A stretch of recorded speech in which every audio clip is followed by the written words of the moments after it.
Huzurabad division మస్జిద్ ఈద్గా ఖబరస్థాన్ సమస్యలను ఏమైనా ఇబ్బందులు ఉంటే ఆ ఇబ్బందులు నా దృష్టికి తీసుకొని వచ్చినచో ఆ సమస్యల పరిష్కారం కొరకు నా వంతు కృషి చేస్తా మహమ్మద్ ముజాహిద్ హుస్సేన్ హామీ. శనివారం రోజు జమ్మికుంట పట్టణంలో మహమ్మదీయ ఖురేషీ హలీమా కమ్యూనిటీ హాల్లో జరిగిన జమ్మికుంట పట్టణం మధ్య అధ్యక్షుల సభాధ్యక్షులుగా జమ్మికుంట పట్టణం మహమ్మదీయ ఖురేషీ మజీద్ అధ్యక్షులు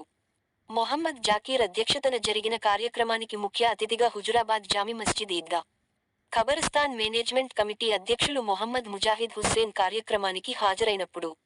జమ్మికుంట రైల్వే గేట్ మస్జిద్ అధ్యక్షులు మొహమ్మద్ హుస్సేన్ ఆధ్వర్యంలో ఇటీవల జరిగిన హుజరాబాద్ జామే మస్జిద్ ఈద్గా ఖబరస్థాన్ మేనేజ్మెంట్ కమిటీ అధ్యక్షులుగా 5సారి మహమ్మద్ ముజాహిద్ హుస్సేన్ భారీ మెజార్టీతో గెలిచిన సందర్భంగా మహమ్మద్ ముజాహిద్ హుస్సేన్ కు పిలిపించి భారీ ఎత్తున సాల్వలు పుష్పగుచ్చాలు పూలదండలతో మహమ్మద్ ముజాహిద్ హుస్సేన్ కు సన్మానం చేసి స్వీట్లు తినిపించి ఆయనకు శుభాకాంక్షలు తెలియజేశారు. ఈ సందర్భంగా మహమ్మద్ ముజాహిద్ హుస్సేన్ ముస్లింలను ఉద్దేశించి మాట్లాడుతూ హుజురాబాద్ డివిజన్లో ముస్లింలకు సంబంధించిన ఏమైనా సమస్యలు కానీ మసీదులకు సంబంధించిన ముస్లిం కబ్రస్థాన్ స్థానాలకు సంబంధించిన ఈద్గాలకు సంబంధించిన ఏదైనా భూమి విషయాలు గాని ఏదైనా ఇబ్బందుల్లో ఉన్నాచో నాతో సంప్రదించవచ్చును మొహమ్మద్ ముజాహిద్ హుస్సేన్ వారికి సందర్భంగా హామీ ఇచ్చారు.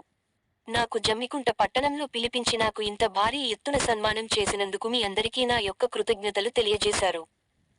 కొన్ని సంవత్సరాల నుండి జమ్మికుంట పట్టణంలో ఉన్న మసీద్ అధ్యక్షులు మొహమ్మద్ హుస్సేన్ మహమ్మద్ జాకీర్లకు కూడా ఉద్దేశించి మాట్లాడుతూ జమ్మికుంట పట్టణంలో ఉన్న ముస్లింల సమస్యల పరిష్కారం కొరకు